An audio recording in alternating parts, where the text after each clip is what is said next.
চলে যাচ্ছি ঘটনায়। সাথেই থাকুন প্রতিটা সময়, প্রতিটা ভূত.com-এর সকল লিসেনারকে জানাচ্ছি শুভেচ্ছা। ঈদ মোবারক। আশা করি সবাই ভালো আছেন, সুস্থ আছেন। প্রিয় লিসেনার্স, এই মুহূর্তে যে স্টোরিটি আমি আপনাদের সাথে শেয়ার করতে যাচ্ছি, এই স্টোরিটি একই সাথে কবরস্থান কেন্দ্রিক, অ্যাম্বুলেন্স কেন্দ্রিক এবং লাশকে কেন্দ্র করে। সুতরাং বুঝতেই পারছেন, সবাই নড়ে চড়ে বসুন। ভয়ানক কিছু শুনতে যাচ্ছেন আপনারা। প্রিয় লিসেনার্স, এই স্টোরিটি যিনি আমাকে দিয়েছেন তার নাম হচ্ছে সাইফুল। উনি পেশায় একজন অ্যাম্বুলেন্স চালক। ওনার বাড়ি কুমিল্লা। উনি এর আগেও ভূত.com-এ আমার মাধ্যমে একটি ঘটনা শেয়ার করেছিলেন। আজকে যে স্টোরিটি উনি আমার সাথে শেয়ার করেছেন, এই স্টোরিটি আসলে ওনার সাথে ঘটেনি, ঘটেছে ওনার বোনের পরিবারের সাথে। কারণ ওনার বোনের পরিবার চট্টগ্রাম শহরে থাকতেন। ওনার বোন, তার হাজব্যান্ড, তার শ্বশুর শাশুড়ি, তার দেবর ননদ সবাই মিলে চট্টগ্রাম শহরের একটি জায়গায় থাকতেন। ঘটনাটির সময় 2009 সাল। যে বাড়িতে ওনারা থাকতেন, বাড়িটি বেশ একটি বড় জায়গা নিয়ে অবস্থিত। ওনারা যখন ওই বাড়িতে থাকা শুরু করেন, স্থানীয় কিছু মানুষজন ওনাদেরকে বলেন যে এই জায়গাতে অনেক পুরাতন একটি কবরস্থান ছিল। বহু বছর এখানে কোনো কবর দেওয়া হয় না এবং অনেক পুরাতন কবর হওয়ার কারণে আস্তে আস্তে কবরগুলো বিলীন হয়ে গেছে। অনেক দিন এই জায়গাটি বিরান পড়েছিল, পরে বিক্রি হয়ে যায় এবং বাড়ির মালিক এখানে একটি বাড়ি তৈরি করে। কিন্তু বাড়িটি আসলে আধুনিক অবকাঠামোর যে রুলস এটা মেনটেন করে এটা তৈরি হয়নি। কারণ হচ্ছে এই বাড়ির ওয়াশরুমটা ঘরের বাইরে ছিল এবং আশেপাশে কিছু মানুষ এটাও বলেছিল যে ওয়াশরুমটা যেখানে তৈরি করা হয়েছে সেখানে অনেকেই মানা করেছিল এই জায়গাটাতে ওয়াশরুম না করতে, কারণ ধারণা করা হচ্ছিল ওয়াশরুম যেই জায়গাতে তৈরি করা হয়েছে সেখানেও একটি কবর ছিল। যাই হোক, বাড়িটা তৈরি করা হয়। ওই বাড়িতে সাইফুল ভাইয়ের বোন, বোনের হাজবেন্ড মানে সাইফুল ভাইয়ের দুলাভাই, বোনের শ্বশুর শাশুড়ি, দেবর ননদ সবাই থাকতেন। শুরুর দিকে খুব অল্প কয়েকদিনের জন্য তেমন কোনো প্রবলেম তারা ফেস করেননি। এর কিছুদিন পর থেকেই অদ্ভুত কিছু সমস্যা ওনারা ফেস করতে থাকেন। যেমন এক রাত্রে ওই বাড়ির প্রত্যেক সদস্য ওনারা শব্দ শুনতে পান যে বাড়ির উঠানে কেউ একজন হাঁটাহাঁটি করছে। তখন সাইফুল ভাইয়ের যেই দুলাভাই মানে বোনের হাজবেন্ড, উনি ওঠেন, উনি দরজা খুলে দেখেন যে উঠোনে কালো ছায়ার মতো কিছু একটা হাঁটাহাঁটি করছে। উনি যখন বলেন যে এই কে, তখনই সেটি মিলিয়ে যায়। তো এই যে হাঁটাহাঁটির যে বিষয়টি, এটি যে নতুন ছিল তা কিন্তু নয়, এটি কিন্তু প্রায়শই ঘটা শুরু করে। আর ওয়াশরুমটা যেহেতু বাইরে, এই জন্য কি করতো, যদি কেউ রাত্রেবেলা ওয়াশরুমে যেত আর একজনকে ডাক দিত। এই জন্য তিনি সাথে যেতেন, কাছাকাছি থাকতেন, তারপরে আবার ওয়াশরুমের থেকে বের হয়ে হাত মুখ ধুয়ে আবার ঘরে চলে আসতেন।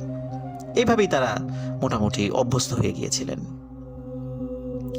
এক রাত্রে ঘটে একটি ভয়ানক ঘটনা। সাইফুল ভাইয়ের বোনের সাথে এই ঘটনাটি ঘটেছিল। উনি রাতের বেলা ওয়াশরুমে যাওয়ার জন্য বের হবেন, তখন ওনার হাজব্যান্ড পাশে ঘুমাচ্ছিল। যদিও বলা ছিল যে ওয়াশরুমে যাওয়ার দরকার হলে যেন তাকে ডাক দেয়। তো উনি চিন্তা করেন যে এত রাত্রে ডাক দিব, থাক, এখন আর ডাকার দরকার নেই, কারণ ইলেকট্রিসিটি ছিল, বারান্দায় আলো ছিল বেশ। তো উনি একাই দরজা খুলে ঘর থেকে বের হন। তিনি যখনই দরজা খুলে ঘর থেকে বের হয়েছেন, তখনই তিনি দেখেন উঠোনে প্রকাণ্ড একটি মানুষের মাথা। এই মাথাটি উঠোনে লাফালাফি করে একদিক থেকে আরেক দিকে যাচ্ছে। ওই মাথাটি যখন টের পায় যে সাইফুল ভাইয়ের বোন ঘর থেকে বের হয়েছে, তখন ওই মাথাটি লাফিয়ে লাফিয়ে সাইফুল ভাইয়ের বোনের দিকে আগাতে থাকে। সাইফুল ভাইয়ের বোন প্রচন্ড ভয় পান, জোরে একটা চিৎকার দিয়ে ঘরে ঢুকেই দরজা বন্ধ করে দেন। ওনার হাজব্যান্ড ধর্মর করে ঘুম থেকে ওঠে যে কি হয়েছে, তখন বলে যে উনি এটা দেখেছেন।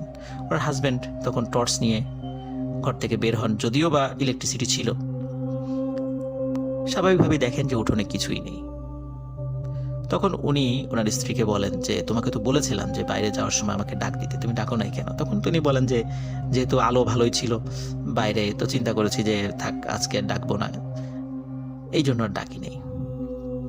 তো যাই হোক, রাত্রে এই ঘটনাটি যখন ঘটে, তখন বাড়ির অন্য সদস্যরাও পরে জেগে গিয়েছিল, তাদেরকেও বিষয়টি বলা হয় এবং প্রত্যেককে বলে দেওয়া হয় অবশ্যই কেউ যখন রাতের বেলা ঘর থেকে বের হবে সাথে যেন কেউ একজন মানুষ নিয়ে ঘর থেকে বের হয়।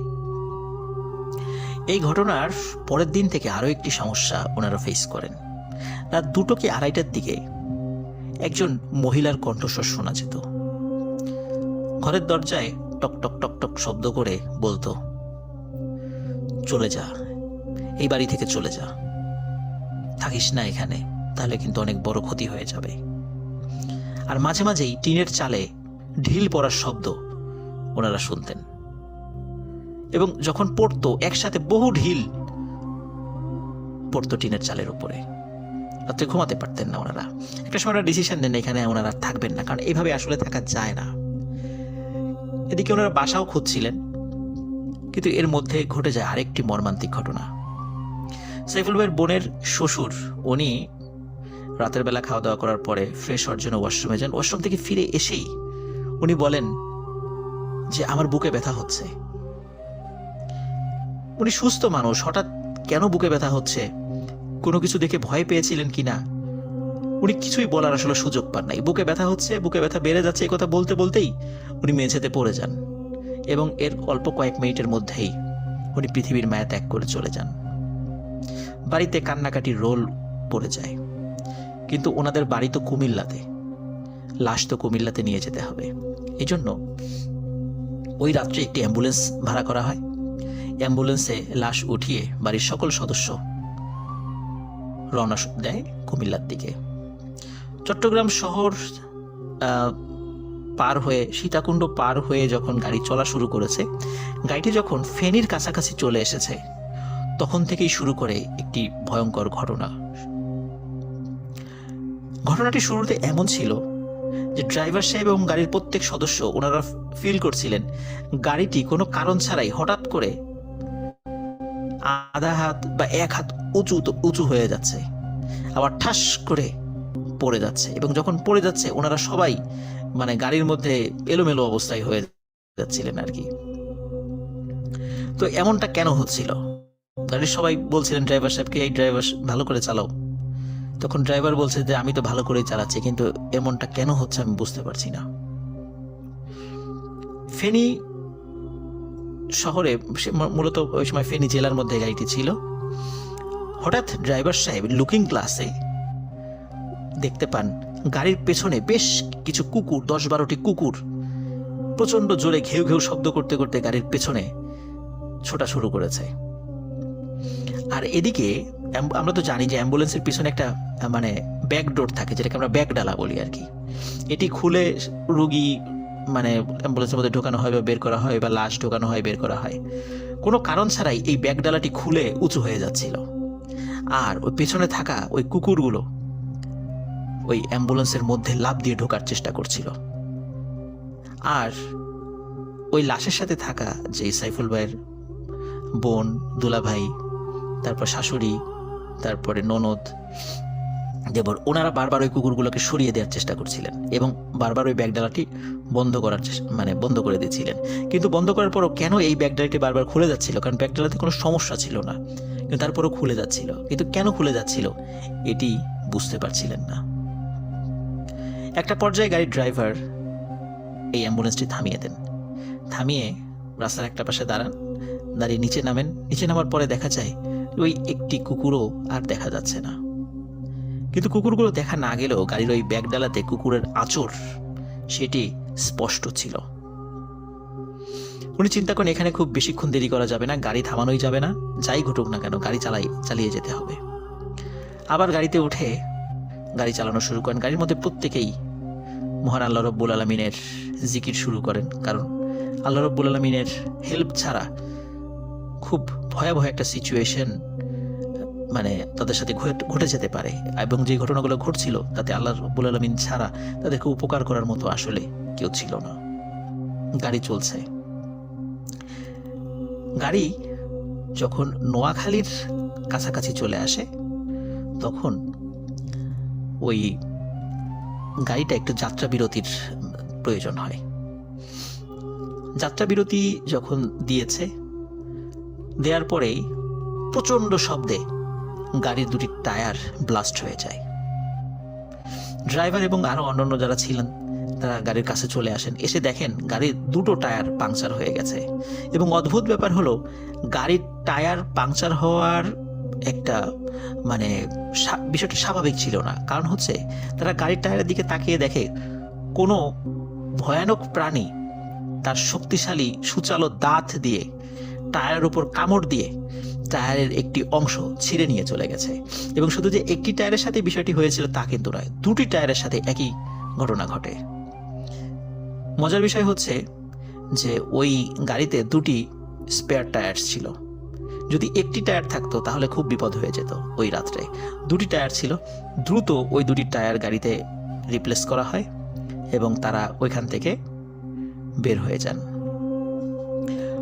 নোয়াখালীতে যখন গাড়িটা চলে আসে ঢাকা চিটাগাং হাইওয়ে, তখন নোয়াখালীতে তেমন কোনো সমস্যা হয়নি। কিন্তু নোয়াখালী পার হয়ে যখন কুমিল্লাতে গাড়ি ঢুকে গেছে, তখন আরও একটি ভয়ানক ঘটনা ঘটতে থাকে।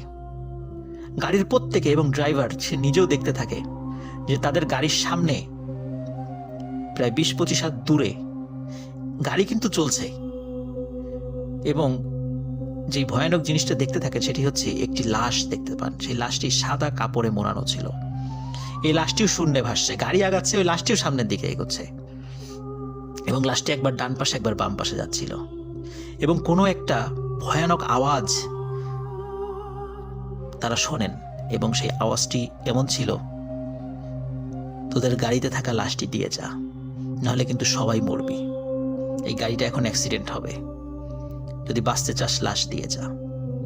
কিন্তু গাড়িতে থাকা প্রত্যেকেই এই বিষয়ে ডিটারমাইন্ড হন যে কোনো অশুভ শক্তির কাছে আমরা লাশ হস্তান্তর করব না। অশুভ শক্তি যত শক্তিশালী ভাব দেখানোর চেষ্টা করুক না কেন, আল্লাহর শক্তির সামনে এগুলো কিছুই নয়। আর একটা মানুষের লাশকে কখনো এই পিশাচের হাতে আমরা তুলে দিতে পারি না, আর আমাদের প্রিয়জনের লাশ। সুতরাং যাই ঘটুক না কেন আমরা চলতে থাকব। এদিকে আরেকটি ঘটনা ঘটে, সেটি হচ্ছে যে এই লাশটা অ্যাম্বুলেন্সের যেই সাইডে রাখা ছিল, মাঝে মাঝেই ওই সাইডটা উঁচু হয়ে যাচ্ছিল, এবং অ্যাক্সিডেন্ট হতে হতেও হচ্ছিল না গাড়ি। তো ওনারা প্রচণ্ড ভয় পাচ্ছিলেন। হয়তোবা ওনারা চিন্তা করছিলেন যে এই লাশ নিয়ে হয়তোবা তাদের বাড়িতে ফেরার আগে তারাই লাশ হয়ে যাবেন। কিন্তু তারপরও মনে সাহস সঞ্চয় করে তারা আল্লাহর নাম স্মরণ করছিলেন, আয়াতুল কুরসি পড়ছিলেন, সূরা ইয়াসিন পড়ছিলেন। কুমিল্লায় ঢোকার পর এই ঘটনাটা ঘটার পরে আস্তে আস্তে আবার সব স্বাভাবিক হয়ে যায়। এদিকে ফজরের আজান দিয়ে দেয়।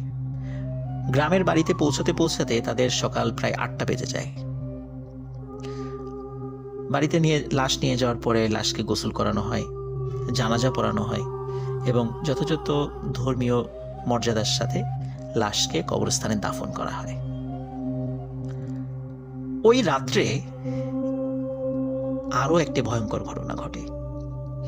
ওই রাত্রে সাইফুল ভাইয়ের বোনের যে ননদ রয়েছে, উনি স্বপ্নে দেখে যে একজন মানুষ কাঁধে করে সাদা কাফনে মোড়ানো একটি লাশ নিয়ে আসছে, নিয়ে ঘরের দরজা খুলে ঘরের মধ্যে প্রবেশ করে ওই লাশটি ওই সাইফুল ভাইয়ের বোনের ননদের গায়ের উপরে ঠাস করে ফেলে দেয়।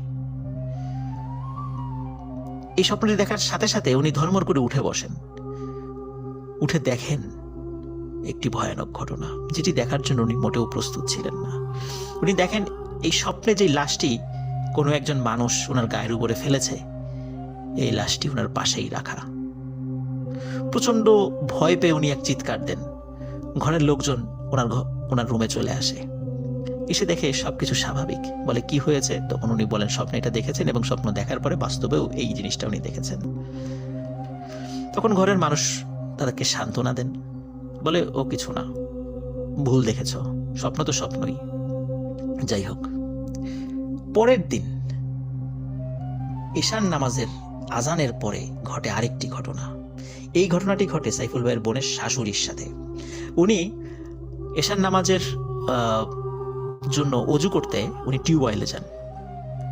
টিউবওয়েলে যখন উনি অজু করছিলেন, হঠাৎ উনি দেখেন ওনার সামনে ওনার মৃত স্বামী দাঁড়িয়ে আছে, যাকে গতকালকেই কবরস্থ করা হয়েছে।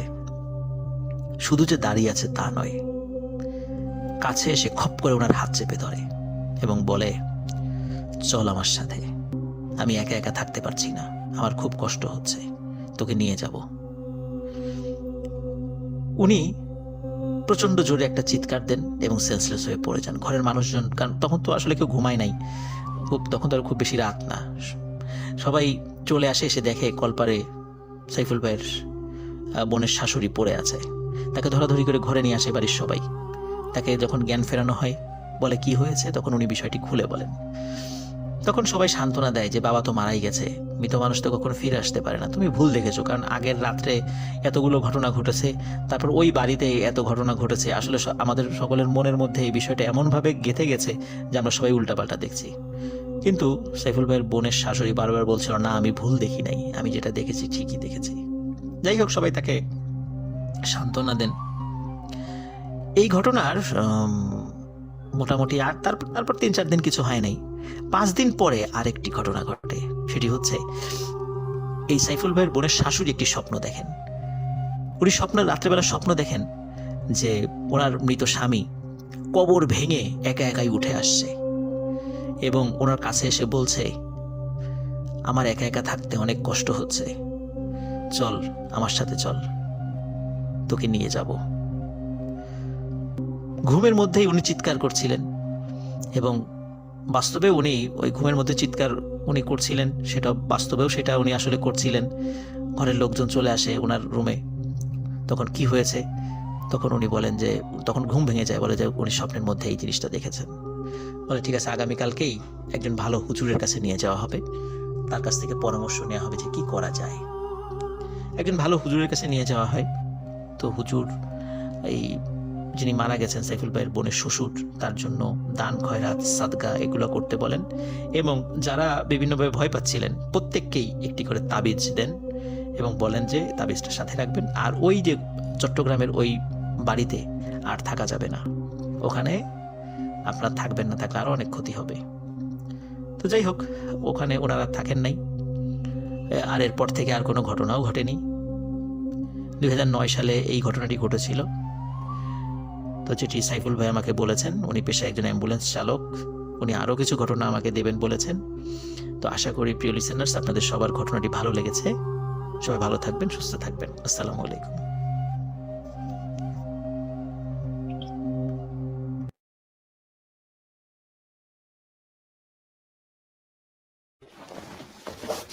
Welcome back. আপনাদের সবাইকে আরো একবার স্বাগত জানাচ্ছি আমি রাসেল। আশা করছি সবাই ভালো আছেন আর ভালোর দলে আছেন। আমরা প্রথম ঘটনাটি শেষ করলাম এবং আশা করছি যে প্রথম ঘটনাটি আপনাদের ভালো লেগেছে। যদি ভালো লাগে আমাদেরকে জানাবেন যে কেমন লাগলো। এবং ঘটনাটি ছিল আফনান ভাইয়ের। আমরা বলেছি যে আজকের এই এপিসোডটি আমরা ডেডিকেট করব আফনান ভাইয়ের। এখন আমি জানতে চাই যে আপনারা কি কবরস্থানের ঘটনা শুনবেন? এবং কবরস্থানে খুব ভয়ানক একটি ঘটনা রয়েছে এবং সেই সাথে জুনি ভূতের একটা ঘটনা রয়েছে। কোনটি আমি আগে আপনাদেরকে শোনাবো সেটা যদি আমাদের একটু কমেন্টে বলে দিতেন তাহলে খুব ভালো হতো। এবং যারা শুনছেন তারা অবশ্যই আমাদের YouTube চ্যানেলটিকে সাবস্ক্রাইব করুন যাতে আপনারা সমস্ত সময়ে আপনারা আ প্রচুর পরিমাণে আমাদের মানে রেগুলার আপডেট গুলো পেয়ে যান। আচ্ছা, অনেকেই আমাকে স্টোরি পড়তে বলছেন। আমি এই মুহূর্তে স্টোরি পড়ার চাইতে আমি বলেছি যে আজকের এই স্পেশাল এপিসোডটি একেবারেই আফনান ভাইয়ের ঘটনার জন্য। কারণ কালকে আফনান ভাই আমাদের স্টুডিওতে সরাসরি উপস্থিত থাকবেন এবং কালকেও আপনাদের ঘটনা শোনাবেন স্বাধীন মিউজিক অ্যাপে। যাই হোক, অনেকে আমার কথা পছন্দ করেন না। অনেকেই আমাকে লিখছেন যে মেসেজ পড়া বেশি হচ্ছে, কথা বেশি হচ্ছে, এই টাইপের। তো এগুলো কারণেই আমি কথা বলার সময় আসলে অনেক চিন্তা ভাবনা করে বলতে হয়। যাই হোক, আমি কথা না বাড়িয়ে সরাসরি আবার পরবর্তী ঘটনায় চলে যাব এবং এই ঘটনাটিও আফনান ভাইয়ের। আপনারা কি বলবেন একটু? কবরস্থান। কবরস্থান বেশি আসছে। কবরস্থান, জুনিভূত, আচ্ছা একটু কনফিউজ হয়ে গেলাম। কবরস্থান। ইয়েস, আবার দেখি জুনিভূত, আবার দেখি জুনিভূত। কবরের ঘটনা। আচ্ছা, কবরের ঘটনা বেশি আসছে। সো আমরা কবরের স্থানের ঘটনাতেই যাব এবং কবরস্থানের ঘটনাটি শুনে আসব। আশা করছি যে এই ঘটনাটি আপনাদের ভালো লাগবে। আমাদেরকে ইমেইল করুন। আমাদের ইমেইল অ্যাড্রেস হচ্ছে russell.booth.com@gmail.com। আপনার নাম, ঠিকানা এবং ফোন নাম্বার সহ আপনার জীবনে ঘটে যাওয়া বা আপনার জানা সেরা ঘটনা লিখে পাঠিয়ে দিন আমাদের কাছে। ঘটনার শুরুতে অবশ্যই উল্লেখ করুন যে ঘটনাটি আপনি স্টুডিওতে এসে শেয়ার করতে চান নাকি আপনি চান আপনার ঘটনা আমরা পড়ে শোনাই। অনেকের কাছে আমি ভার্চুয়াল স্টুডিওতে সে ঘটনা শেয়ার করার আ ইন্টারেস্ট দেখতে পাচ্ছি। তো তাদের সাথে আমি খুব দ্রুতই যোগাযোগ করতে শুরু করব এবং এই প্রসেস চালু করে দেব। জাস্ট আমাদের এখনো নিজেদের জন্য কিছু আমরা আমরা কিছু টেস্টিং প্রসেস মানে কিছু জাস্ট জিনিসপত্র নিয়ে আমরা একটু আ টেস্ট করছি। আ সো মানে ইট ইস অন টেস্ট। এখন যদি যত তাড়াতাড়ি আমরা একটা সিদ্ধান্তে পৌঁছাতে পারবো তত তাড়াতাড়ি আপনাদের সাথে যোগাযোগ করা শুরু করে দেব। এবং আমি দেখতে পাচ্ছি যে অনেকেই এবং পাল্লা দিয়ে মনে হয় চলছে যে জুনিভূত কবরস্থান, জুনিভূত কবরস্থান, জুনিভূত কবরস্থান। যাই হোক কথা না বাড়িয়ে আমি ঘটনায় চলে যাই। কারণ অনেকেই বিরক্ত হচ্ছেন। ওকে, চলে যাই ঘটনায়। ভূত.com এর সকল লিসেনারকে জানাচ্ছি শুভেচ্ছা। আমি আফনান। প্রিয় লিসেনার্স, এই মুহূর্তে যে স্টোরিটি আমি শেয়ার করতে যাচ্ছি, এই স্টোরিটি আমাকে দিয়েছে নড়াইল জেলার লোহাগাড়া উপজেলার লাহুরিয়া ইউনিয়নের আলামিন। আলামিনকে তো আপনারা সবাই চেনেন, যার ঘটনা ইতোমধ্যে সকলের কাছে সমাদৃত হয়েছে। আরেকটি বিষয়ে, এই লোহাগাড়া উপজেলার এই লাহুরিয়া ইউনিয়নের মানুষগুলো আমাদের স্টোরিগুলো শোনে এবং তারা অনেক সুন্দর সুন্দর ফিডব্যাকও আমাদেরকে দেয়। তাই আমরাও তাদের কাছে কৃতজ্ঞ। অনেক সুন্দর সুন্দর স্টোরি তাদের এলাকা থেকে আমরা পাচ্ছি আলামিনের মাধ্যমে। প্রিয় লিসেনার্স, কথা না বাড়িয়ে সরাসরি ঘটনাতে চলে যাচ্ছি। ঘটনাটির সময় ছিল 2000 সালের দিকে এবং ঘটনাটি আলামিন যার কাছ থেকে কালেক্ট করেছে তিনি আলামিনেরই কাকা হন। আর ঘটনাটির সূত্রপাত যার মাধ্যম দিয়ে, তিনি আলামিনের কাকার সম্পর্কে তালই হন, তার নাম হচ্ছে আকবর আলী। প্রিয় লিসেনার্স, এখানে একটা বিষয় বলে রাখা ভালো, এখন যে স্টোরিটি আপনারা শুনতে যাচ্ছেন এটি একটি কবরস্থান কেন্দ্রিক ঘটনা। আশা করি ঘটনাটি সবার ভালো লাগবে। তো আকবর আলী, ওনারা ছিলেন 3 ভাই। বড় ভাই আকবর আলী, তারপর রাজ্জাক আলী এবং তারপরে মাসুম আলী। আকবর আলী উনি হঠাৎ করে অসুস্থ হয়ে পড়েন। অসুস্থ হওয়ার পর, মানে এতটাই অসুস্থ হয়ে পড়েন, উনি স্বাভাবিকভাবে হাঁটাচলা করতে পারতেন না। অনেক জরুরি বিষয়গুলো ওনার ঘরের মধ্যেই সেই কাজগুলো সারতে হতো। ওনার পরিবারের সদস্যরা তার দেখাশোনা করতেন, পরিষ্কার পরিচ্ছন্নতার দায়িত্বে ছিলেন। দীর্ঘদিন এই অসুস্থতার কারণে পরিবারের কাছের সদস্যরাও ওনার প্রতি বিতৃষ্ণা জন্মে যায়, তার সাথে খারাপ ব্যবহারও করতে থাকে। তাছাড়া ভাইদের সাথে পারিবারিক দ্বন্দ্ব আকবর আলীর মনের কষ্ট আরো বাড়িয়ে দেয়। কোনো এক রাতে আকবর আলী গলায় রশি পেঁচিয়ে সুইসাইড করেন। ওনার সুইসাইডের পর স্থানীয় একটি কবরস্থান, যেটাকে বলা হয় জমাদ্দার পাড়া কবরস্থান, এই কবরস্থানে তাকে দাফন করা হয়। ওনার মৃত্যুর 1 মাস পর্যন্ত কোনো সমস্যা হয়নি। এই 1 মাস পর থেকেই শুরু হয় সমস্যা।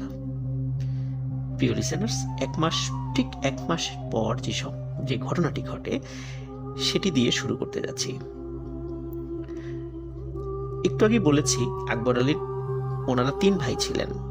ওনার পরে যিনি ছিলেন তিনি হচ্ছেন রাজ্জাক আলী। রাজ্জাক আলীর 3 জন সন্তান ছিলেন। তার মধ্যে একজন বড় সন্তান, তার নাম হচ্ছে ইকরাম আলী। তিনি দীর্ঘদিন এলাকার বাহিরে ছিলেন। ওই সময়ে মোবাইলের ব্যবহার খুবই সীমিত ছিল সারা বাংলাদেশে, যার কারণে এত সহজে কারো খবর একমাত্র চিঠি লেখা ছাড়া সেভাবে দেয়াটা কঠিন ছিল। যেহেতু পারিবারিক কিছুটা কলহ ছিল ভাইদের সাথে, যার কারণে রাজ্জাক আলীর পরিবার ইকরাম আলীকে তার চাচার মৃত্যুর খবরটা দেয়নি, বা কোনো কারণে ইকরাম আলী তার বড় চাচা আকবর আলীর মৃত্যুর খবরটা জানতেন না। উনি যখন, যেহেতু এলাকায় থাকতেন না, একদিন উনি বাড়িতে আসেন। বাড়িতে আসার পর লাহুরিয়া এই ইউনিয়নের একটি বাজার আছে, হচ্ছে কালীগঞ্জ বাজার। তো যেহেতু আস্তে আস্তে অনেক দেরি হয়ে যায় এবং উনি কোনো ভ্যান পান না, তো কালীগঞ্জ বাজার থেকে উনি হাঁটা শুরু করেন। কালীগঞ্জ বাজার থেকে পায়ে হাঁটা পথ 20 মিনিটের মধ্যে বাসায় চলে আসা পসিবল। হাঁটতে হাঁটতে প্রথমে একটি ইটের ভাটা পড়ে, এটাকে ইদ্রিস জমাদ্দারের ভাটা বলে এলাকায় পরিচিত। এই ভাটা থেকে বাড়ি খুব কাছে, তো ভাটা পর্যন্তই সাধারণত ভ্যান গাড়ি আসে, এরপরে আসে না। এরপর একটা খাদের মতো আছে, যার কারণে ভ্যান গাড়ি ওদিকে নামতে পারে না, বাকি পথটা পায়ে হেঁটে আসতে হয়। যেহেতু উনি ভ্যান পাননি, পুরো পথটা ওনাকে পায়ে হেঁটে আসতে হচ্ছিল। উনি যখন এই ইদ্রিস জমাদ্দারের ভাটা পার হয়ে হাঁটতে হাঁটতে জমাদ্দার পাড়া কবরস্থানের কাছে আসেন, হঠাৎ করে উনি খেয়াল করছেন যে পেছনে একজন মানুষ হাঁটছে। উনি বলেন, এই কে ওখানে? ওখানে কে? কয়েকবার বলার পরও কোনো সারা শব্দ আসছিল না, কিন্তু উনি দেখতে পাচ্ছিলেন যে পেছনে একজন মানুষ হেঁটে হেঁটে আসছে। কিছুটা ধমকে সুরে বললেন যে, কে, কথা বলো না কেন? তখন পেছন থেকে আওয়াজ আসে, ভাতিজা, আমি তোর চাচা আকবর আলী। বলে, চাচা আপনি এত রাত্রে এখানে? বলে, হ্যাঁ, একটু কাজে আসছিলাম, কলই বুনেছি তো একটু পাহারা দিতে আসছিলাম, অনেকে চুরি করে নিয়ে যায়, তো এদিক দিয়ে হাঁটাহাঁটি করছিলাম, বাড়ির দিকে যাচ্ছিলাম। বাড়িটা খুব কাছেই ছিল। কিছু জিজ্ঞাসা করলো আকবর আলী তার কাছে, ইকরাম আলীর কাছে, যে কোথায় কাজ করতেছে এখন, কি খবর, কেমন, পরিবারের লোকজন কেমন আছে, এইভাবে জিজ্ঞেস করছিল। যখন বাসার ঠিক কাছে চলে আসে, আসার পরে ইকরাম আলী বলে যে, চাচা আপনি চলে যান, আমি এখন যেতে পারবো। ঠিক এই কথা বলেই সে যখন পেছন দিকে ঘোরে, তখন দেখে আকবর আলী নেই। এখানে একটা বিষয় বলে রাখা ভালো, ইকরাম আলী একটা অদ্ভুত বিষয় খেয়াল করছিল। আকবর আলী সবসময় তার পেছন দিকে ছিল, কখনোই হাঁটতে হাঁটতে পাশাপাশি হাঁটছিল না। যখনই ইকরাম আলী হাঁটার গতি একটু কমিয়ে দেয়, খেয়াল করে আকবর আলীও হাঁটার গতি কমিয়ে দিয়েছে। বিষয়টি তিনি একটু অস্বাভাবিকভাবে নিয়েছেন, কিন্তু সেটা কোনো ভৌতিক বা প্যারানর্মাল বিষয় হিসাবে না। কারণ হচ্ছে, যেহেতু তাদের পরিবারের সাথে একটু দ্বন্দ্ব ছিল, হয়তোবা এরকম কারণেও তার চাচা এরকম অদ্ভুত আচরণ করতে পারে বলে ইকরাম আলী মনে করেছে। কিন্তু হঠাৎ করে কোনো কথাবার্তা না বলে আকবর আলীর পেছন থেকে চলে যাওয়া, ইকরাম আলী বিষয়টা স্বাভাবিকভাবে নিতে পারেনি। তিনি মনে কষ্ট পান যে চাচা এইভাবে আমাকে না বলে চলে গেল কেন। ইকরাম আলী বাড়িতে যান। বাড়িতে যাওয়ার পর রাতের বেলা তখনও বাড়ির লোকজন জেগেছিল। তখন তার মা বাবা যখন খাবার দাবার রেডি করছিল, তখন খেতে খেতে ইকরাম আলী তার পরিবারের সদস্যদেরকে বলে যে, চাচার সাথে কি তোমাদের কোনো গন্ডগোল হয়েছে কিনা? আমার সাথে এতদূর আসলো, অথচ কথা না, মানে কিছু বিদায় না দিয়ে, মানে বিদায় কোনো কথা না বলেই চলে গেল, এমনটা কেন? বিষয়টা তো আমার ভালো লাগলো না। তখন তার মা বলে যে, বাবা, তোমার কি মাথা খারাপ হয়েছে? তোমার চাচা তো 1 মাসেরও বেশি হলো গলায় ফাঁস লাগিয়ে সুইসাইড করেছে। একথা শোনার সাথে সাথে ইকরাম আলী খুবই ভয় পেয়ে যায়। বলে, তাহলে আমি এতটা পথ কার সাথে আসলাম? প্রিয় লিসেনার্স, ঘটনাটির শুরু কিন্তু এখান থেকেই। এখান থেকে মানে হচ্ছে প্যারানর্মাল বিষয়টার শুরু এখান থেকেই। এরপরে সামনে আরো ভয়ঙ্কর ঘটনা ঘটতে যাচ্ছে। এর ঠিক কিছুদিন পরে আরেকটি ঘটনা ঘটে। সেটা হচ্ছে আলামিনের দাদার আপন ছোট ভাইয়ের ছেলে, তার নাম হচ্ছে ওহিদ আলী, যিনি যশোর জুট মিলে কাজ করতেন। একদিন যশোর থেকে তাড়াতাড়ি কাজ সেরে, তিনি যশোরেই থাকতেন, কাজ সেরে বাড়িতে আসার জন্য রওনা দেন। বাড়িতে আসার জন্য রওনা দিয়ে ওই দিন আবার কালীগঞ্জ বাজারে হাটের দিন ছিল। তো হাট থেকে তিনি অনেকগুলো কই মাছ কেনেন। হাটে অনেক পরিচিত লোকদের সাথে দেখা হয়, তাদের সাথে গল্প গুজব করতে করতে বেশ দেরি হয়ে যায়। রাত তখন প্রায় 9টা বাজে। একটি ভ্যানে উনি রওনা দেন বাড়ির উদ্দেশ্যে। ইদ্রিস জমাদ্দারের ইটের ভাটা পর্যন্ত ভ্যান আসে, একটু আগে আমি বলেছি। সেখান থেকে ভ্যানকে বিদায় দিয়ে উনি বাজারের ব্যাগ, যার মধ্যে কই মাছ ছিল, সেটি নিয়ে হাঁটতে শুরু করেন।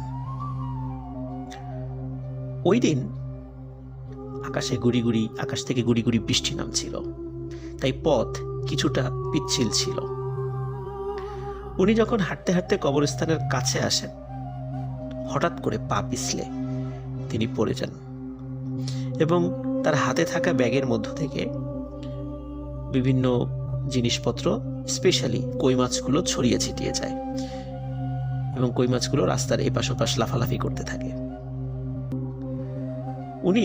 ওনার হাতে একটি টর্চ লাইটও ছিল, 2 ব্যাটারির একটি টর্চ লাইট। তিনি ওই টর্চ লাইট জ্বালিয়ে কই মাছগুলো এবং অন্যান্য বাজারগুলো খুঁটে খুঁটে ব্যাগের মধ্যে রাখছিলেন। হঠাৎ উনি দেখেন কে যেন ওনার পাশে বলছে, কি ওহিত, কেমন আছো? বলে হ্যাঁ কাকা ভালো আছি। বলে এত রাত্রে কোত্থেকে আসলা? বলে এই তো কাকা একটু বাজারে ছিলাম, বাজারে গল্প গুজব করতে করতে দেরি হয়ে গেল। বলে তোমার কই মাছ পড়ে গেছে, আমি তোমাকে সাহায্য করছি, আমি তোমাকে তুলে দিচ্ছি। তখন ওহিদ আলীর মনে পড়ে, আরে এ তো আকবর চাচা, উনি না মারা গেছেন, আমার কই মাছ তুলে দিচ্ছেন ইনি। যখনই এই চিন্তাটা তার মাথায় এসেছে, উনি প্রচন্ড জোরে এক চিৎকার দিয়ে বাড়ির দিকে দৌড়লেন। বাড়ির উপরে গিয়ে উনি পড়ে যান, সবাই চলে আসে, কি হয়েছে তখন সব ঘটনা খুলে বলেন। তখন সবাই মিলে আবার কবরস্থানের কাছে যাওয়া হয়, গিয়ে দেখেন সেই বাজারগুলো পড়ে আছে ছড়িয়ে ছিটিয়ে, কিন্তু কোথাও আর আকবর আলীকে দেখা যাচ্ছে না। প্রিয় লিসেনার্স, এই ঘটনার পর থেকে আর কিছু অদ্ভুত ঘটনা ঘটতে থাকে ওই পরিবারের সাথে। যেমন ওই পরিবারের লোকজন, স্পেশালি আকবর আলীর পরিবারের লোকজন, রাতের বেলা কোনো কারণে ওয়াশরুমে যাওয়ার জন্য যদি বের হতো বা অন্য কোনো কারণে যদি বের হতো, অধিকাংশ সময় হঠাৎ করে তার নাম ধরে ডাকতো, যিনি গিয়েছেন তার নাম ধরে ডাকতো, যে কি মনি, কি করো, এভাবে নাম ধরে ডাকতো এবং বলতো যে আমি খুব কষ্টে আছি, আমার উপর তোরা এরকম অবিচার কেন করলি, কেন আমাকে এত কষ্ট দিলি, আমি কবরে ভালো নাই। এইভাবে উনি কথা বলতেন। ওনার পরিবারের অনেকেই এরকম রাতের বেলা ভয় পেতেন, কখনো দূর থেকে দেখতেন, কখনো শুধু শব্দ শুনতেন। এই ঘটনাগুলো শুধু আকবর আলীর খুব নিকট আত্মীয় স্বজনদের সাথেই ঘটতে থাকে, অন্য কোনো মানুষদের সাথে এই ঘটনা ঘটেনি। এরপরে আরো একটি ঘটনা ঘটে। আকবর আলী এবং রাজ্জাক আলী, মাসুম আলী এবং অত্র এলাকার লোকজন তাদের জমিতে কলই নামক এক ধরনের ফসল বুনতেন। কলই, মসুরির ডাল, এই ফসলগুলো বুনতেন। তো এমন একটি সময় আসলো যখন কলই পেকে গিয়েছে, মানে তখন তোলার সময়। কিন্তু সমস্যা হলো যে এগুলো রাত্রেবেলা চুরি হয়ে যেত। একদিন এশার নামাজের পর এই আলামিনের মেজ কাকা, মানে যিনি এই ঘটনাটি আলামিনকে দিন মেজ কাকা, আলামিনের দাদা এবং আরো কয়েকজন মিলে এশার পরে খাওয়া দাওয়া করে চিন্তা করলেন যে আমরা রাত্রেই আজকে সব কলই তুলে ফেলবো আমাদের ক্ষেত থেকে, কারণ চুরি হয়ে যেতে পারে। আবার যদি হঠাৎ করে রাত্রেবেলা বৃষ্টি হয় তাহলে আরো ঝামেলা হয়ে যাবে। এই জন্য ওনারা কয়েকটা গরুর গাড়ি রেডি করলেন, যেগুলো ওনাদের নিজেদের গরুর গাড়ি, যে একটা গরুর গাড়িতে কেটে তুলে দেবেন, সেটা বাড়িতে পাঠাবেন, আবার আর একটায় তুলে দেবেন, এইভাবে বাই রোটেশন দ্রুত যাতে এই কলই কাটা হয়ে যায় এবং বাড়িতে পাঠিয়ে দেওয়া যায়। আলামিনের মেজ কাকা উনি একটি গরুর গাড়িতে উঠলেন এবং কলই ভর্তি গরুর গাড়ি নিয়ে উনি বাড়ির দিকে যাওয়া শুরু করলেন। অন্যরা তারা মাঠে কলই কাটছিল রাতের বেলা। গাড়িটি যখন চলতে চলতে ঠিক কবরস্থানের কাছে চলে আসে, হঠাৎ করে আলামিনের মেজ কাকা লক্ষ্য করে দূরে কি যেন একটা আবছা আবছা দেখা যাচ্ছে, আর গাড়িটি অস্বাভাবিক রকমের নড়াচড়া শুরু করেছে এবং সামনে থাকা দুটি গরু মনে হচ্ছে ওরা ভয়ঙ্কর কিছু দেখেছে, ওরা প্রচন্ড জোরে ছোটাছুটি শুরু করে দিয়েছে, এলোপাথারি ছোটাছুটি, এবং এত বেশি মাত্রায় এলোপাথারি ছোটাছুটি শুরু করে দিয়েছে যে গরু দুটি তাদের দড়ি ছিঁড়ে গাড়িটিকে রাস্তার এক পাশে ফেলে রেখে দৌড়ে বাড়ির দিকে চলে গেছে। গাড়িটি রাস্তার এক পাশে পড়ে যায়। আলামিনের মেজ কাকা কিছুটা চোট পান। রাস্তার পাশেই ছোট ছোট কয়েকটি তাল গাছ ছিল। আলামিনের কাকা লক্ষ্য করেন এই তাল গাছের চতুর্দিকে ছোট ছোট কিছু বাচ্চারা খেলাধুলা করছে। 2 থেকে 3 বছর বয়সী বাচ্চারা হবে। এবং অদ্ভুত ব্যাপার হলো এই বাচ্চাগুলো হাতে স্টিলের বাসন নিয়ে চামচ দিয়ে ঝনঝন ঝনঝন শব্দ করছে, যেমন আমরা প্লেটের উপর একটা চামচ দিয়ে ছোটবেলায় শব্দ করতাম, ঠিক এমন শব্দ করছে, অস্বাভাবিক রকমের শব্দ। উনি বুঝতে পারলেন ভয়ঙ্কর কিছু উনি দেখছেন, এটা কোনো স্বাভাবিক বিষয় নয়। উনি প্রচন্ড ভয় পেয়ে একটি চিৎকার দিলেন। ওনার চিৎকারে ওনার বাড়ির লোকজন দ্রুত চলে আসে, কারণ ওনার বাড়িটি ওই কবরস্থানের খুব কাছেই ছিল। উনি চিৎকার দিয়ে সেন্সলেস হয়ে পড়ে যান। ওনার বাড়ির লোকজন এসে তাকে উদ্ধার করার পর ওনার জ্ঞান ফেরার পরে সব ঘটনা খুলে বলেন যে হঠাৎ করে কবরস্থানের কাছে আসার সাথে সাথে গরুগুলো কেমন যেন উন্মাদের মতো চলাফেরা করছিল, তাদের আচরণ অস্বাভাবিক ছিল। এই ঘটনার পর আকবর আলীর ইমিডিয়েট ছোট ভাই রাজ্জাক আলীর সাথে আরেকটি ঘটনা ঘটে। রাজ্জাক আলী ওই দিন কোনো কারণে বাসায় ফিরতে দেরি হয়ে যায়। ওনার একটা বাইসাইকেল ছিল, সেই সাইকেলটি উনি ফিরছিলেন। রাজ্জাক আলী যখন সেই জমাদ্দারপাড়া কবরস্থানের কাছে চলে আসেন, উনি হঠাৎ খেয়াল করেন যে কবরস্থানের পাশে যে মাঠ রয়েছে, এই মাঠে একটি গরুর গাড়ি রয়েছে, কিন্তু গরু নেই, গরুর গাড়িটি জাস্ট এমনি মাটির উপর রয়েছে, এবং এই গাড়ির উপরে কে যেন হাত পা ছড়িয়ে শুয়ে রয়েছে। উনি অবাক হন, কি ব্যাপার? চাঁদের আলো উনি দেখতে পাচ্ছেন যে একটা মানুষ এখানে হাত পা ছড়িয়ে শুয়ে রয়েছে, লুঙ্গি পরা, খালি গায়ে। উনি বলেন, কে ওখানে? দুইবার বলার পর আওয়াজ আসে, ভাই আমি আকবর, তোর ভাই। তোরা তো আমাকে বাড়িতে থাকতে দিলি না, কবরের মধ্যে অনেক গরম রে, আর সহ্য করতে পারছিলাম না, তাই উঠে আসলাম। বাইরে অনেক বাতাস, তাই না? যখনই এইটা উনি শুনতে পান রাজ্জাক আলী, তখন উনি প্রচন্ড চিৎকার দিয়ে সাইকেল ফেলে বাড়ির দিকে দৌড়তেন। বাড়ির সদস্যরা ওনার অপেক্ষায় ছিল, রাত হয়ে গিয়েছিল যেহেতু। তোনার এরকম আচমকা চিৎকার চেঁচামেচি শুনে সবাই আগে থেকে একটু বেরিয়ে আসেন বাড়ি। কি ব্যাপার, বাবা এত জোরে চিৎকার করছে কেন, কি হয়েছে? তখন বলে এই ঘটনা। সবাই মিলে আবার কবরস্থানের কাছে যায়, দেখে গরুর গাড়িটিও নেই, আকবর আলীও নেই। এই ঘটনা যখন ঘটতে থাকছিল প্রতিনিয়ত, তখন আকবর আলীর পরিবারের সদস্য এবং তার যে অন্যান্য আত্মীয় স্বজনরা একটা সমাধানের পথ খুঁজতে থাকেন। ভালো একজন আলেমের সাথে পরামর্শ করেন যে কেন এমনটা হচ্ছে, শুধু পরিবারের সদস্যদের সাথেই ঘটছে, অন্য কেউ কিন্তু কবরস্থানে কিছু দেখছে না বা তাদের সাথে কোনো কিছু ঘটছে না। তখন ওই আলেম বলেন যে আসলে ওনার মৃত্যুটা যেহেতু স্বাভাবিক ছিল না, এটা একটা বিষয়। আর একটা বিষয় হচ্ছে যে তার যখন জানাজা পড়ানো হয়েছিল, জানাজাটা ত্রুটিপূর্ণ ছিল। তাহলে এখন সমাধান কি? সমাধান হচ্ছে যে সবাই মিলে আমরা একটি গায়েবানা জানাজা পড়ব, আর ওনার রুহের মাগফিরাতের জন্য কিছু গরিব এতিম দুস্থদেরকে দান খয়রাত এবং খাওয়া দাওয়া করিয়ে দিতে হবে। প্রিয় লিসেনার্স, যখন আকবর আলীর পরিবার এবং তার অন্যান্য আত্মীয় স্বজনরা তার রুহের মাগফিরাতের উদ্দেশ্যে সাদকা এবং দান খয়রাত করলেন এবং গায়েবানা জানাজা করলেন, এরপর থেকে এখন পর্যন্ত আর কোনো ঘটনা ঘটেনি সেখানে। রাজ্জাক আলী এখনো জীবিত আছেন।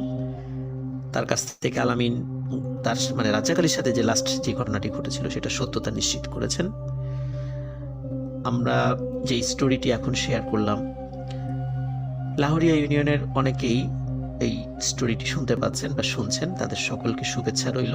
আলামিনকেও শুভেচ্ছা যে তোমার অনেক ঘটনাগুলো লিসেনাররা পছন্দ করছে, আমাদের সবার কাছেই ভালো লাগে। স্পেশালি রাসেল ভাই, আমরা অপেক্ষায় থাকি যে আলামিনের স্টোরিটা কখন পাবো। সবাই ভালো থাকবেন, সুস্থ থাকবেন। আসসালামু আলাইকুম।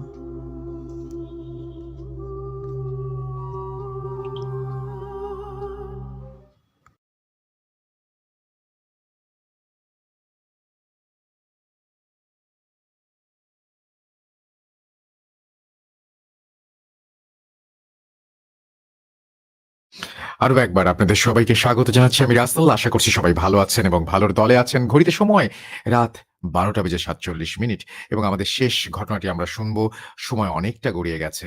আজকে আফরান ভাই স্পেশাল বলেছিলাম লাস্ট ঘটনাটি প্লে করছি আপনাদের জন্য। অনেকেই আশা করেছিলেন যে জুনিভূতের ঘটনাটা শোনানো হবে। সো আমরা দেরি না করে সেই ঘটনাটি শুনিয়ে দিচ্ছি। আশা করছি পুরোটা সময় আমাদের সঙ্গে থাকবেন। চলুন কথা না বাড়িয়ে ঘটনায় চলে যাওয়া যাক।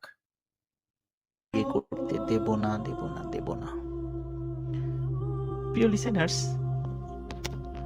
মাঝখানে ৩-৪ মাস সে যখন এই স্বপ্নটা দেখা, মানে তার এই স্বপ্নটা দেখা বন্ধ ছিল, তখন আলামিন চিন্তা করলো যে যাক, মনে হয় বিষয়টা স্বাভাবিক হয়ে গেছে। সে আর এগুলো নিয়ে মাথা ঘামাচ্ছিল না। এদিকে তার পরিবার থেকে তাকে বিয়ের জন্য তোড়জোড় শুরু করে এবং পাত্রী দেখার প্রক্রিয়া শুরু করে। এমনই একটা সিচুয়েশনে আলামিন ডাক্তার তার পাশের গ্রামে একটি মেয়ে দেখতে যান, মানে বিয়ের জন্য মেয়ে দেখতে যান। ওই বাড়িতে যাওয়ার পরে আলামিনের সাথে তার পিতামাতা, আত্মীয় স্বজন ছিল এবং ওই মেয়ে পক্ষে মানে কনে পক্ষের লোকজনও ছিল। কনেকে সাজিয়ে আলামিনের সামনে নিয়ে আসা হয়। এই মেয়েটি যখনই আলামিন ডাক্তারের দিকে তাকায়, আলামিন ডাক্তার খেয়াল করে এবং অন্যান্য সবাই খেয়াল করে, মেয়েটি আলামিনের দিকে তাকিয়েই অবাক হয়ে যায়। মানে তার চেহারাটা এমন একটা বিরক্তিকর ভাব চলে আসে, কোনো কথা না বলেই মেয়েটি উঠে ঘরের মধ্যে চলে যায়। এরকম একটা কাণ্ডে উপস্থিত মুরব্বীরা সবাই হতবাক হয়ে যায়। কি ব্যাপার, মেয়ে কেন ছেলের দিকে এইভাবে তাকালো? এই মেয়ে তো আগে কখনো ছেলেকে দেখেনি, আর ছেলেও তো মেয়েকে দেখেনি, তার তো পরিচয় থাকার কথা না।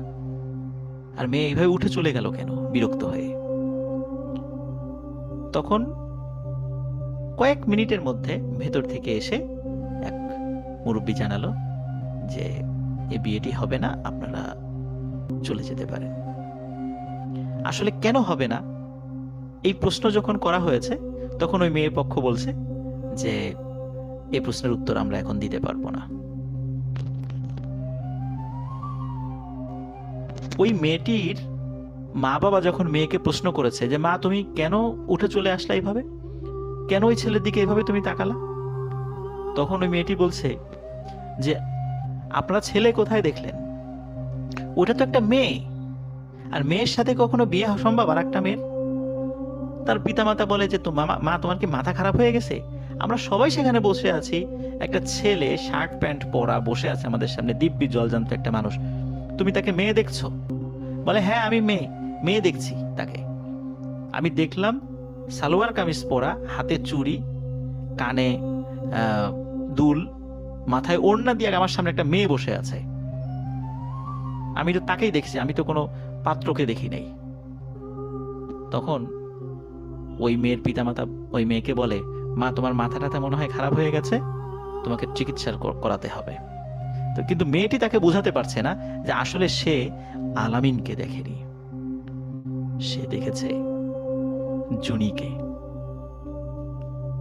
যাই হোক, আলামিন ও তার পরিবার আত্মীয় স্বজনের বাড়ি থেকে চলে আসে, কিন্তু তাদের কাছে ধোঁয়াশা থেকে যায় কেন এমন একটি ঘটনা ঘটলো।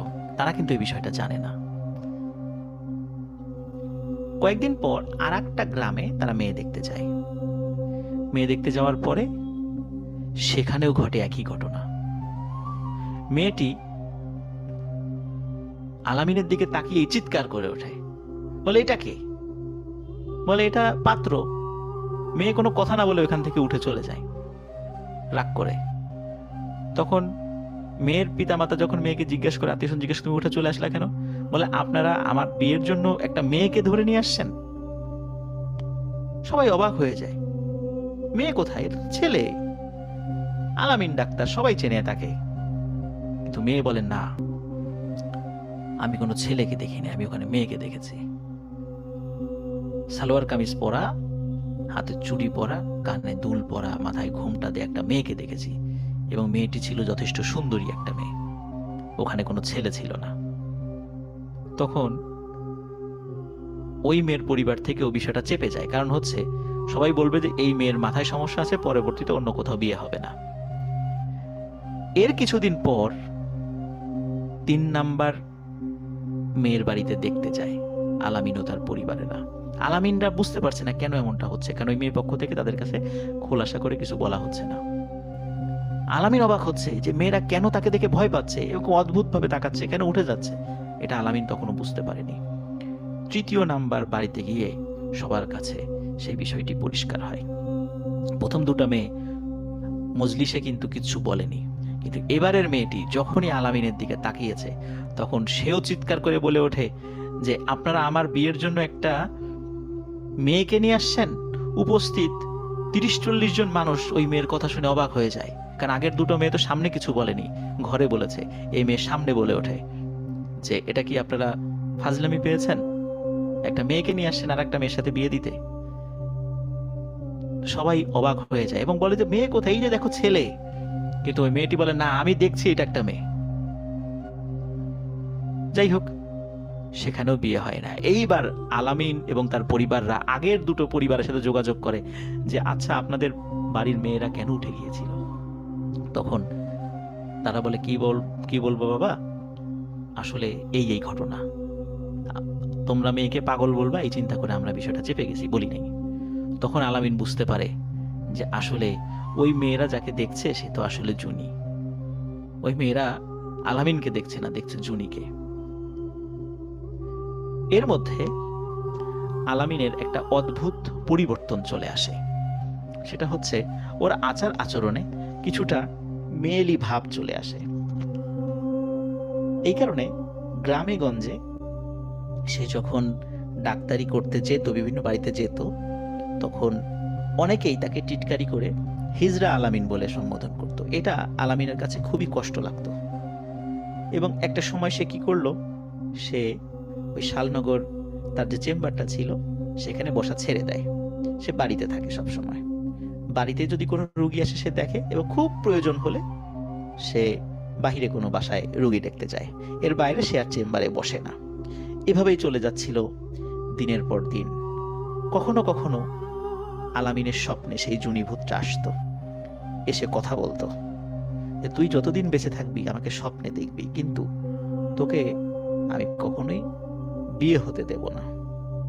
1981-82 সালের ঘটনা। এইভাবে চলতে থাকে আলামিনের জীবন। চলতে চলতে চলতে চলতে এসে ঠেকে 2007 সালে। এর মধ্যে চিকিৎসা করিয়ে আলামিনের পিতামাতা তার আচরণে যে সাময়িক সময়ের জন্য যে একটা মেয়েলি স্বভাব দেখা দিয়েছিল সেটা সমাধান করতে সক্ষম হন, আবার আলামিন স্বাভাবিক হয়ে গিয়েছিল। 2007 সালে এসে তখন আলামিনের কিন্তু অনেক বয়স হয়ে গেছে। তার পিতামাতাও বার্ধক্য থেকেও আরো বার্ধক্যে চলে গেছেন। তার মা তখন ভালো করে চোখেও দেখতেন না। পিতা কোনো মতে হাঁটাচলা করতে পারতেন, আর আলামিন কিন্তু অবিবাহিতই রয়ে গেছেন। একদিন আষাঢ় মাসের কোনো এক রাত্রে আলামিনের বাড়িতে একজন মানুষ আসে। দেখে মানুষটি তার পরিচিত। এসে বলে, আলামিন তাড়াতাড়ি চলো, আমার মেয়েটা খুব অসুস্থ, একটু যেতে হবে। আলামিন বলে যে আমি তো রাতের বেলা কোনো রুগী দেখতে যাই না, আমার নিষেধ আছে, আর তারপরও গুড়ি গুড়ি বৃষ্টি হচ্ছে, আমি যাব না। তখন লোকটি খুব হাউমাউ করে কান্নাকাটি শুরু করে, আলামিনের হাতে পায়ে জড়িয়ে ধরে। আলামিনের বৃদ্ধ বাবা উঠে আসে যে কি হয়েছে, তখন দেখে এই অবস্থা। তখন বৃদ্ধ বাবা বলে, আলামিন বাবা তুমি যাও, আমি তো একসময় ডাক্তারি করেছি, কখনো কখনো এরকম যেতে হয়, এটাই ডাক্তারদের ধর্ম। তখন আলামিন ডাক্তার সে তার প্রয়োজনীয় জিনিস নিয়ে ওই লোকের সাথে রওনা দেন। আলামিন ডাক্তার খেয়াল করেন যে ওই লোকটার বাড়ি যেই জায়গাটাতে ছিল, লোকটি আসলে তাকে অন্য দিকে নিয়ে যাচ্ছেন। তখন ওই লোকটিকে আলামিন ডাক্তার বলছে যে আপনার বাসা তো এদিকে না, আপনি কোন দিকে নিয়ে যাচ্ছেন আমাকে? বলে যে বাবা আমার মেয়েটা আরেকজনের বাসায়, ওকে আরেকজনের বাসায় রেখেছিলাম, সেইখানে তোমাকে নিয়ে যাচ্ছি। তখন আলামিন ডাক্তার 7-5 না ভেবে তার সাথে যাওয়া শুরু করেন। আলামিন ডাক্তার একটা বাড়ির সামনে এসে থমকে যান। দেখেন সেই বাড়িটা একটা আন্ডার কনস্ট্রাকশন বাড়ি, মানে সেই বাড়িটা সম্পূর্ণ নয়, সেই বাড়িতে ছাদ নাই, কিচ্ছু নাই। তখন আলামিন ডাক্তার বলে যে এইখানে বৃষ্টি পড়ছে, এই বাড়ির মধ্যে কে আছে? এখানে তো কোনো মানুষ দেখছি না, আপনি কোথায় নিয়ে এলেন আমাকে? হঠাৎ করে আলামিনের ডাক্তারের চোখে আলো ধরা পড়ে। দেখে ঘরের মধ্য থেকে একটি আলো বের হয়ে আসছে, একটা লম্বা আলো। আলামিন ডাক্তার খুব ভালো করে খেয়াল করে, আসলে এটি আলো নয়, এটি হচ্ছে সেই জুনি। তার সারা শরীর লাইটের মতো, একটা অদ্ভুত রঙের আলো তার শরীর থেকে বের হচ্ছে এবং জুনি আস্তে আস্তে তার দিকে এগিয়ে আসছে। আলামিন ডাক্তার প্রচন্ড ভয় পান এবং ভয়ে জোরে এক চিৎকার দিয়ে সাথে সাথে সেন্সলেস হয়ে পড়ে যান।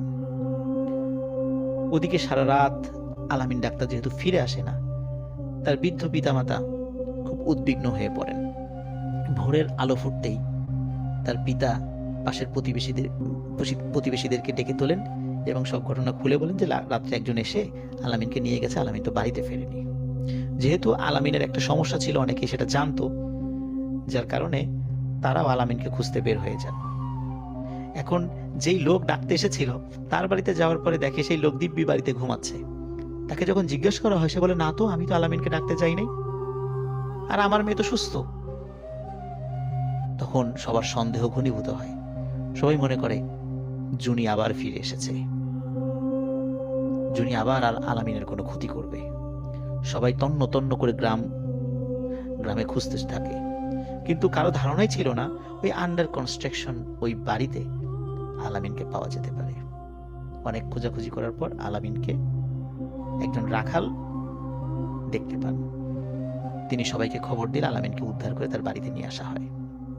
বাড়িতে নিয়ে আসার পরে তাকে সুস্থ করা হয়, কিন্তু জ্ঞান ফেরার পরে আলামিনের এক অদ্ভুত আচরণ সবাই দেখে আলামিন আর স্বাভাবিক পুরুষ মানুষের মতো কথা বলছে না, সে মেয়েদের মতো কথা বলছে, অনেকটা মেয়েদের কণ্ঠে। এবং সে তার মায়ের অনেক আগের যেই রং বেরঙের শাড়ি, সেই শাড়ি পরা শুরু করেছে। সে মেয়েদের যেই অর্নামেন্টস গুলো আছে সেগুলো পরছে, সে মেয়েদের মতো সাজুগুজু করছে। তো সবাই বলে যে আলামিনের মাথা পুরোপুরি শেষ হয়ে গেছে, আলামিন পাগল হয়ে গেছে। তো আলামিন আসলেই তার মানসিক ভারসাম্য হারিয়ে ফেলেন। সে মেয়েরা যেভাবে চলাফেরা করে, মেয়েরা যেভাবে থাকে, যে ড্রেস পরে, সে এইরকমটা করতে চাইতো।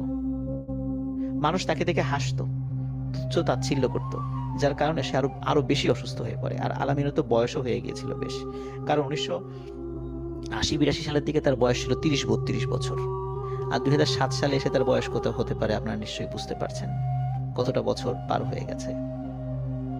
প্রিয় লিসেনার্স, আলামিন কিন্তু খুব বেশি দিন বাঁচেনি, এরপরে মাত্র কয়েক মাস বেঁচে ছিল। এরপরে আলামিন মারা যায়। তাকে শেকল দিয়ে বেঁধে রাখতে হতো, কারণ শেকল খুলে দিলেই সে নদী পার হয়ে, সেই জঙ্গল পার হয়ে ওই জায়গাটাতে চলে যেত, যেই জায়গাটাতে জুনিদের বাড়ি ছিল।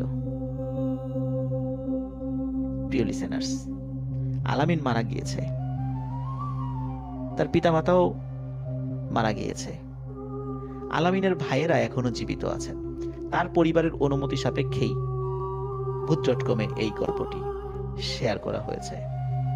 প্রিয় লিসেনার্স, এই গল্পটি যার কাছ থেকে, যে উৎস থেকে কালেক্ট করা হয়েছে, তিনি হচ্ছেন ফুল মিয়া। উনি একজন ভ্যান চালক, এখনো উনি ভ্যান চালায়। প্রিয় লিসেনার্স, এই ফুল মিয়া হচ্ছেন সেই ব্যক্তি যার ভ্যানে চড়ে আলামিন ডাক্তার তার পিতামাতাকে নিয়ে সেই জুনিদের বাড়িতে যাওয়ার চেষ্টা করেছিল জঙ্গল পার হয়ে। এবং ওই ভ্যান 3-4 ঘন্টা, 2-2.5 ঘন্টা টেনে নিয়ে গিয়েছিল, আবার 2-2.5 ঘন্টা টেনে আবার ফিরে এসেছে। মাঝখানে যে প্রায় 2-3 ঘন্টা সে অপেক্ষা করেছে।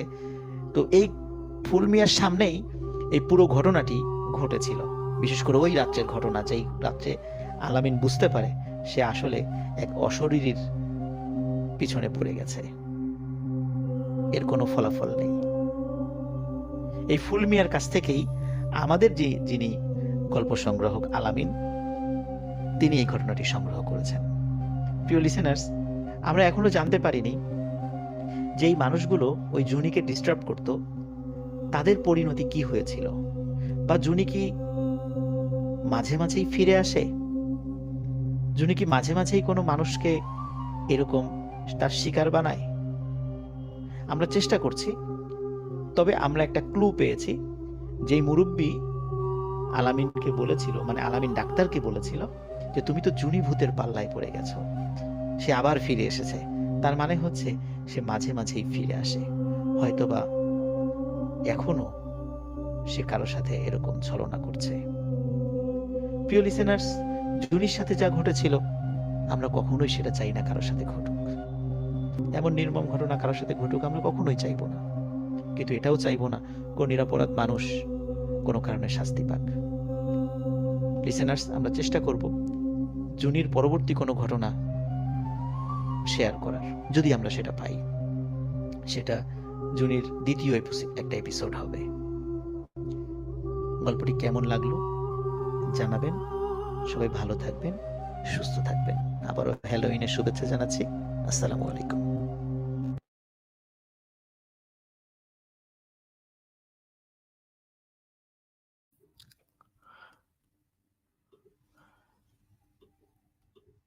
Hello and welcome. আপনাদের সবাইকে স্বাগত জানাচ্ছি আমি রাসেল। আশা করছি আপনারা সবাই ভালো আছেন এবং ভালোর দলে আছেন। তো এই ছিল আমাদের আজকের ভূত.com। আশা করছি আপনারা ভূত.com এক্সট্রা আমাদের আজকের এই এপিসোডটি ভালো লেগেছে আপনাদের এবং আপনারাও ঘটনা পাঠান বেশি, বেশি করে। আপনাদের ঘটনা পাঠাতে হলে যেটা করতে হবে, আমাদের ইমেইল অ্যাড্রেসটি মনে রাখতে হবে এবং আমাদের ইমেইল অ্যাড্রেসটি মনে রাখতে হলে যেটা করতে হবে লিখে রাখতে পারেন, বা যাদের স্মরণশক্তি ভালো, যারা দ্রুত ভুলে যান না কোনো কিছু, তারা মনেও রাখতে পারেন। কিন্তু ঘটনা পাঠান, সেটা হচ্ছে সবচাইতে বেশি ইম্পোর্টেন্ট আমাদের সবার জন্য এই মুহূর্তে। এবং আশা করছি আপনাদের ঘটনা আমরা খুব দ্রুতই পেয়ে যাব। সবাই ভালো থাকুন, সুস্থ থাকুন এবং সারা দেশে শৈত্যপ্রবাহ আ চলছে। তবে এই শৈত্যপ্রবাহ মানে কি? আমার টেম্পারেচার দেখে মনে হয় যে না, টেম্পারেচার ইস ফাইন, বাট ঠান্ডা অনেক বেশি অনুভূত হচ্ছে। তো এটা হঠাৎ করেই ঢাকার মধ্যেও, মানে ঢাকাতেও অনেক দিনে এরকম ওয়েদার হয়তো কেউ দেখেননি, বা এরকম ধরনের টেম্পারেচার কবলে হয়তো কেউ পড়েননি। যার জন্য সবার মধ্যে একটা অন্য রকমের ব্যাপার কাজ করছে। যাই হোক, শীত যখন থাকে না তখন আমরা বলি যে, "কি হলো? শীতের দিন শীতও পড়ে না।" আবার যখন শীত আসে তখন আমরা বলি যে, "আহা! কি কষ্ট।" কিন্তু একজন মানুষ বা একাধিক মানুষ অনেক কষ্ট করছেন, যারা রাস্তাঘাটে বিভিন্ন জায়গায় সময় কাটান স জীবনের তাগিদে, এবং যারা রাস্তায় ভাসমান কিছু মানুষ রয়েছেন, তাদের সাহায্যে যেন আমরা এগিয়ে আসি, তাদের পাশে এসে যেন দাঁড়াই, এই প্রার্থনা থাকবে। আপনাদের সবার এই প্রার্থনা থাকবে আল্লাহ তাআলার কাছে যে তারা যেন সুস্থভাবে থাকতে পারেন, এবং আপনাদের কাছে আহ্বান থাকবে যে আপনারা যেন সাহায্য নিয়ে তাদের পাশে দাঁড়াতে পারেন। সবচাইতে বেশি ভালো হচ্ছে, ভালোভাবে বাঁচা হচ্ছে সবাইকে নিয়ে ভালোভাবে বাঁচা, এবং আপনার হৃদয়ের যে উষ্ণতা, সেই উষ্ণতা ছড়িয়ে পড়ুক সারা পৃথিবীতে। সারা মানুষ সেই উষ্ণতার ছোঁয়া পাক এবং মোকাবেলা করুক দুর্যোগপূর্ণ আবহাওয়াকে। আমরা আজকে বিদায় নিচ্ছি। কথা হবে আবারও আগামীতে। আল্লাহ হাফেজ।